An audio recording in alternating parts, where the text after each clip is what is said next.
Hi everyone, welcome to this Excel tutorial on pivot tables and pivot charts. These are really powerful tools for summarizing big data sets. There's a lot to learn, so let's get started. In my workbook, I have two sheets. I have sheet 1, which is just a title pivot table.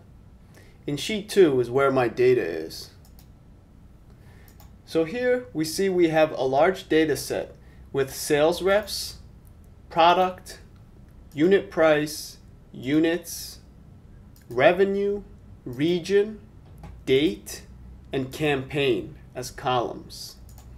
And as I scroll down, you can see we have a lot of data. If I want to learn about this data and summarize it, it's not really efficient to do it just by looking at it scrolling up and down like this. Pivot tables are a great tool to summarize large data sets. So let's start using them. First off, we have to learn how to build a pivot table. So to do this, let's highlight our data sets. Make sure we get all the column headings and all the rows. Once that's highlighted, we go over to the Insert tab and we click Pivot Table, first item on the left. Once we click Pivot Table, we see that it requires a few things. First, we need to choose the data that we want to analyze. Since we already highlighted the data, this has already been done. Next, we need to choose where we want the pivot table to be placed. We can put it by default on a new sheet, or we can put it on an existing sheet. Let's do existing sheet. Let's click existing sheet and then click in this box and then choose the location to be on sheet 1. Clicking on sheet 1, let's put the sheet starting on row 4. Click OK, and we're given the pivot table builder. So here we're looking at pivot table builder. If I click off of this, this disappears. If I want to re-engage the builder, I click on the pivot table and I get this back. Okay, let's play around with this a bit.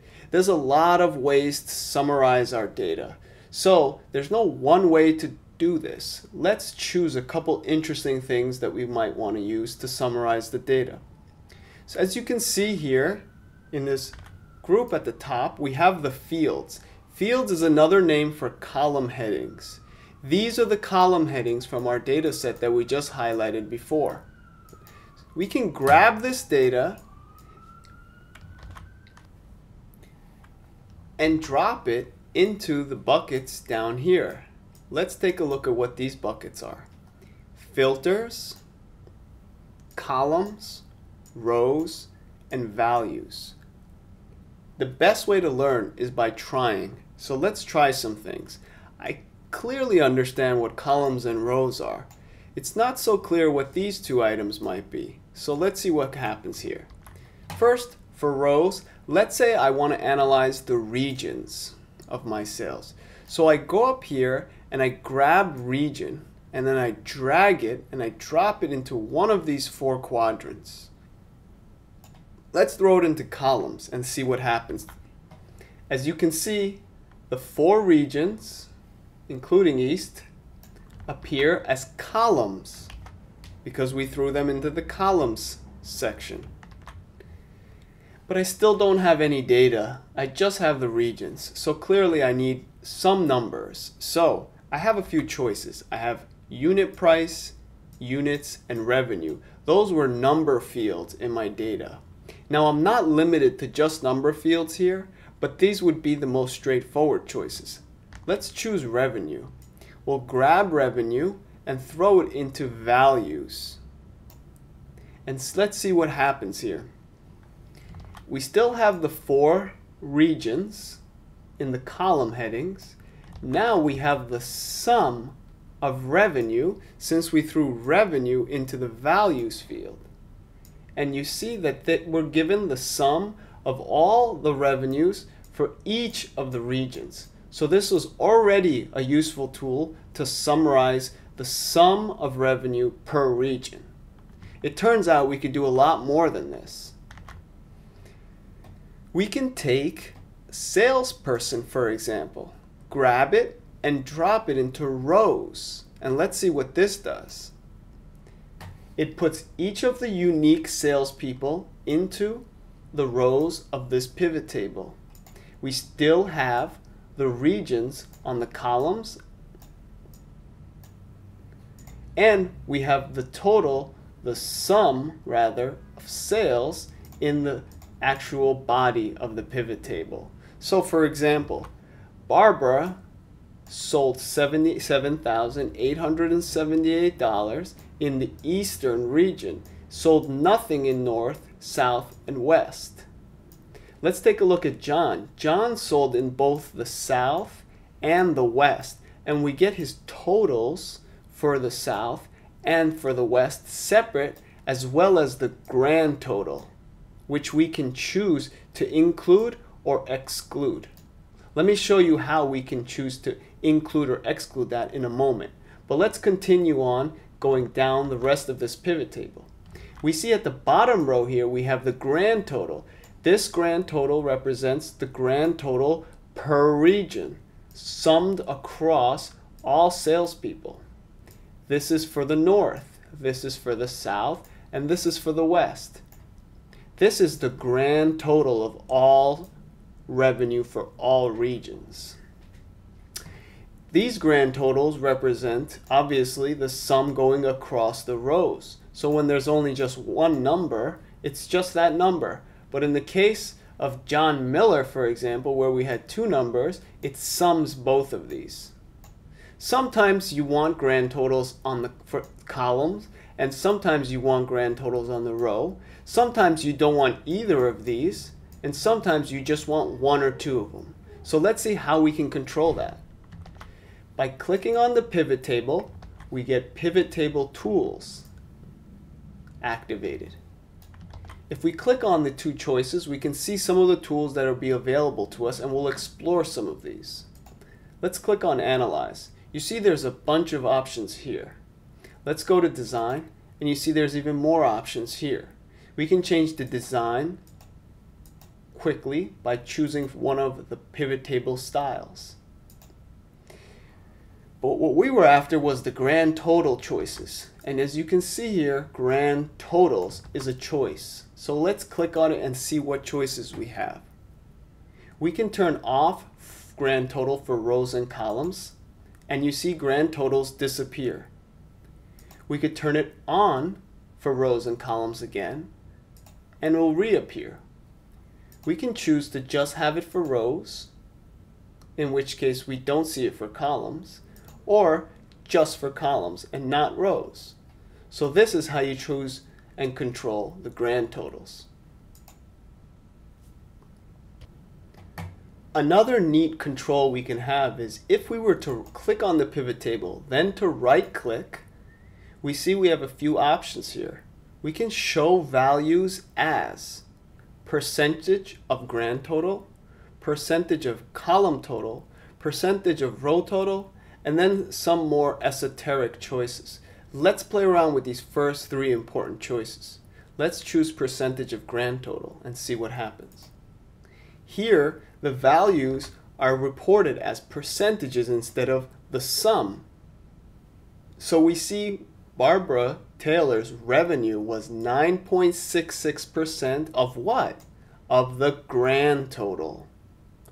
We see that John Miller's sales in the South were 3.09% of what? The grand total.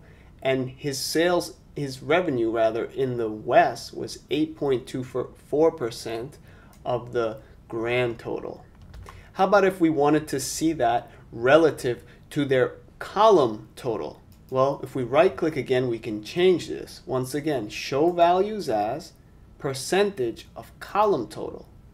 And then we can see that Barbara, for example, her revenue was 40.98%, not of the grand total, but of the column total. And what's the column?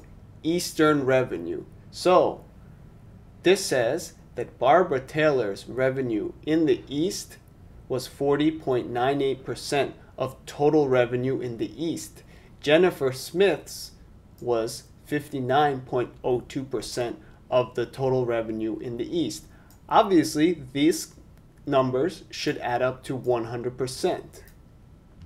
What if we wanted the percentages as a percent of the row total? Well, we can change that too.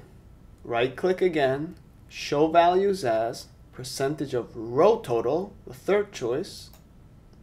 And now we see that for Barbara, her revenues in the East were 100% of her total revenues. That's not so interesting in this case, but for John Miller it will be. John Miller's revenues in the South were 27.25% of his totals. And his revenues in the West were 72.75% of his totals. When you choose percentage of row total, the rows should sum up to 100%, as you see they do. What if you wanted to go back to the actual sums and forget about the percentages? Well, let's right-click and learn how to get back. Show values as, no calculation, takes us back to the original sums that we have. And by the way, you can format these by highlighting them all and then going over to Home and formatting much the same way you've learned to format before. Comma separated would be appropriate here, and we might need to make these columns wider, as some of these columns are too narrow to display the large numbers. Okay, great. Now let's go back here and play around with our pivot table a little more and see that we could do more than just look at sums. Keeping the columns and the rows exactly the same, let's play around a little bit with the values. Let's keep revenue there. And if you remember, we took revenue and we throw it into the quadrant called values. Well, it turns out we have more choices than just sum. We can choose count and others as well. So let's click on the drop-down arrow and say Value Field Settings. Here we see the default choice was sum, but we could choose count, average, maximum, minimum, and many other specific choices. Let's choose count and see how this looks. As you can see here now, Barbara Taylor's revenues in the East, there were 5 such rows in the data that matched Barbara Taylor and East. And the rest of these will all be counts instead of sums. What if we wanted averages? Well, we can quickly change that to average. And here we see the average revenue for Barbara Taylor in the East, the average revenue for James Williams in the West, and etc. Okay, let's make this pivot table a little more complicated. Let's say we want to throw, in addition to region and sales, we also want to learn a little bit about the product. Let's take the product and throw it into the filters so we can learn what the filters do. As you can see, it appears up here at the very top, and it has a little drop down so we can filter. Clicking on this, we can filter between the 4 product types. Camera, click OK, and the whole table now is only showing values that satisfy product camera. We can also look at microphone, or we can choose multiple items by checking the ones that we're interested in. So now we're looking at microphone and selfie stick values. So filter can be very powerful too. We can go back by saying all, and now we're looking at all products. Okay, great. Notice we also have the drop-down filters for the column and the rows, so we can filter these as well. So I can also just look at a particular region, say the East, and forget about the other regions by choosing just the East or any other selection that you would like. Same thing goes for the row labels. I can look at a particular salesman or a particular subgroup of salesmen by checking just those names that I'm interested in. I can go back by selecting all. Okay, great. Now let's add the date to this pivot table. So let's take sales rep out. So the way you take something out is you grab it and just throw it over here and you get a little X. So you're removing it from the pivot table. Then grab date and throw date into rows. As you can see, now the dates are in the rows. Okay? So you know how to play around now with the pivot tables by dragging and dropping fields which came from our data set in this sheet called CRM export. And you know how to add them and remove them by dragging them in and dragging them out. Okay? You also know how to change the values from sum to count to average to max to min. In fact, let's go try max now. So we're looking at particular days. So October 4th, the maximum revenue was in the West was 11,880. There was no revenue that day for the East, North, and South. Okay, but look at this date column. I have all the specific dates, and I would like to group these according to the month. So all the Octobers should be, I want them to be collapsed into one number, or into 1 month rather, all the Novembers and so on, because this is getting a little messy and I'd like to get it more condensed. So how can I do this? Well, clicking on the pivot table, on the row, I right click, I go to group. Clicking group, Excel automatically recognizes that I'm dealing with dates from the formatting. So I can group these into months. Click OK, and you can see it recognized all the dates that started with the number 10 as October, 11 as November, and 12 as December. And we have a much more condensed and informative view rather than seeing each specific day. Okay, great. This is a great achievement here, and we're summarizing our results very well. We see that in October, that the max. If I forget, I can always go down here and see. This was the maximum revenue in the East. In October, the maximum revenue in the North. In October, the maximum revenue in the South and in the West, and the grand total of the maximums. If I don't want this, I know how to control that by going over to Design, Grand Totals. Perfect. Now, let's take Sales Rep and bring him back. And this time, where should I throw him? Well, I obviously have many choices. I could throw him above dates. Let's see what happens. If I throw it above, you see the name appears, and then we have October, November, December. Basically, we have the dates below each salesperson. So we have a subgroup for Barbara, and then a subgroup for William, and so on and so forth. And this could be a useful view.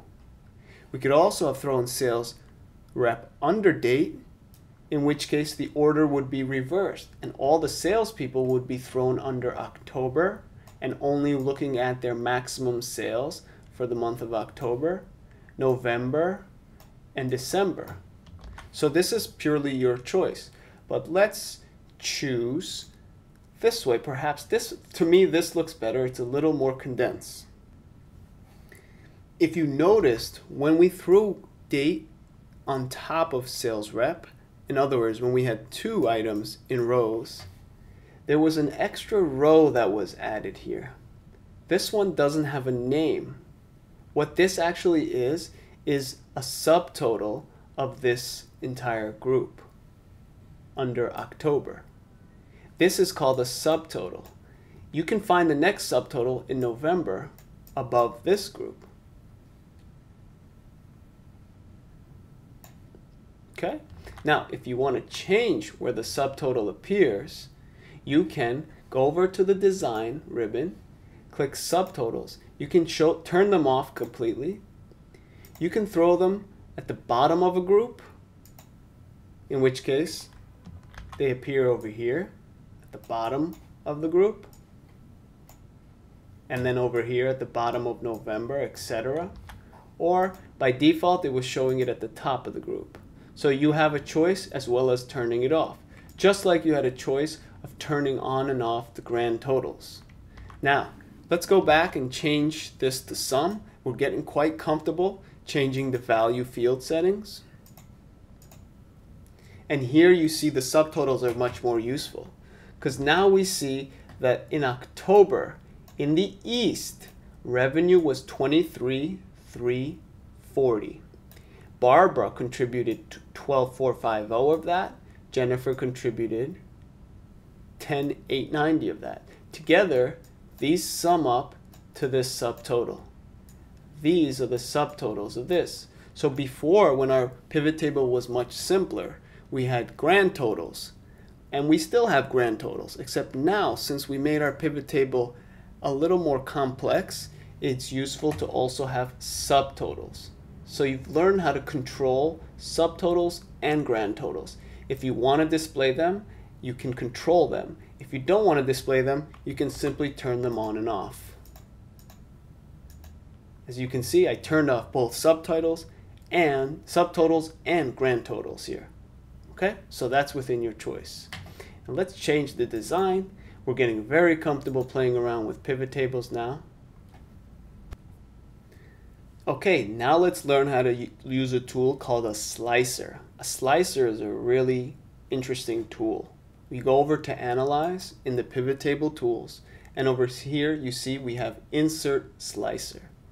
Clicking on Insert Slicer, we're given a choice of inserting a slicer for any one of the fields that we have. So let's insert a slicer for date. And let's also insert a slicer for region. This is something like a filter.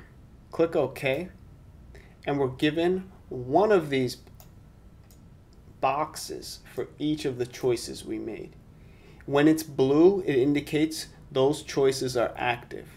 If I click on East, now you see quickly my pivot table updates and only shows me for the East. North, South, West. That's how quick it can be. I can also choose by month. Only look at October in the West. If I want to look at two regions, I hold the Control key down and I click on the two that I'm interested. If it's 3, if it's 4. I let go of Control and I get any subgroup of the choices. Same goes with the months. So right now, for some reason, I'm looking at the East and the North in October and November. I'm excluding December. Okay, great. So slicers can be really useful. When you're done using them, you can click on the top right corner here and you can remove the filter that was created. Okay? Notice I've lost my pivot table builder. How do I get it back? I click on this pivot table and I get my pivot table fields as well as the 4 quadrants in the pivot table. Okay, great. Let's now create what's called a pivot chart. A pivot chart is a chart that's built off of the data in a pivot table. Okay, so how do we do this? First off, let's change our pivot table a little bit so we can have some variation. Let's remove sales rep. And we have a pivot table that looks pretty condensed. Perhaps we can add some more information. Let's take product out of filters and let's put it into rows. Okay, great. So we have a somewhat complicated looking pivot table where we have 2 items in the rows, 1 in the columns, and we're looking at the sum of revenues. We've not seen grand total. If we want it, we know how to get it back. And now we want to build a pivot chart. So how do we do this? Well, if we go over to the Analyze tab under Pivot Table Tools, you'll see there's a Pivot Chart option. Clicking on this, we see that we have a few charts available, and we can go through all of these type of charts, but let's build a column chart off of this pivot table that we're looking at. Okay, let's click OK, and let's see what we get. So this looks like pivot charts the charts that we've worked with before, except here you see we have some gray filters here. We can actually actively filter the pivot chart and look at particular regions. So for example, if I'm only interested in the East, I can just select the East. And then if I'm only interested in the months of, let's say, December and November and December, I can click only those two. And if I'm only interested in product, camera, I can filter. So I have a lot of control as to what my chart will look like. I filtered all the choices, and I can also go back and forward. So I can now go back and make all of these regions visible, all of the products visible, and all of the dates visible. And now I'm looking at a pivot table, a bar chart particularly, a pivot chart based on this pivot table. If I change the pivot table, my pivot chart will change as well. So these two are connected to each other, very much so. Now let's look at one last item in the pivot table. We can also, in addition to the fields from our data, we can also create our own fields called calculated fields. Where do you find this? Under the pivot table tools, under fields, items, and sets, we see a choice called calculated field. We'll use this in a moment, but before we do, let's make this pivot table a little less complicated by removing perhaps the date. Okay, so, and also let's take a look at product in the columns now. Since region's been up here so long, let's throw region in the filters and see how that looks. Let's throw field in the rows. Okay, great. So we see how this would look if it was flipped. You can always play around with these things and see which way you like to see them. And you're never going wrong. You can always throw things out and start from scratch, like this. So once again, region, product, and then let's throw revenue. Okay, great. Now let's make a field, a calculated field. So we go over to fields, items, and sets, calculated field. We give the field a name. Let's call it revenue plus tax. So since we have revenue already, let's calculate the revenue plus the tax.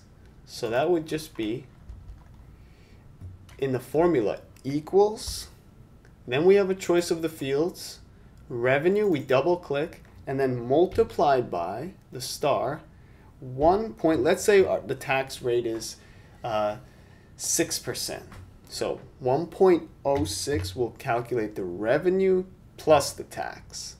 If I click OK, this will automatically add this field into the values, and it'll show up as a choice in pivot table fields. As you can see, I created previously a calculated field which I didn't use.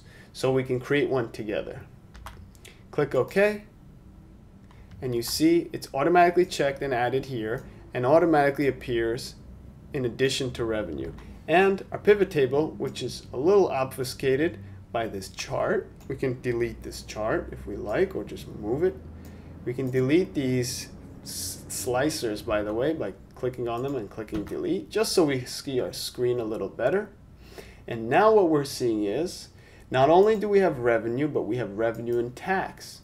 So it's organized in groups. So I have, for cameras, I have revenue and revenue plus tax. So you see the revenue for cameras was in the East was 129,480. The revenue plus 6% tax was 137,249. We calculated this based off of 6% on top of this number. Okay?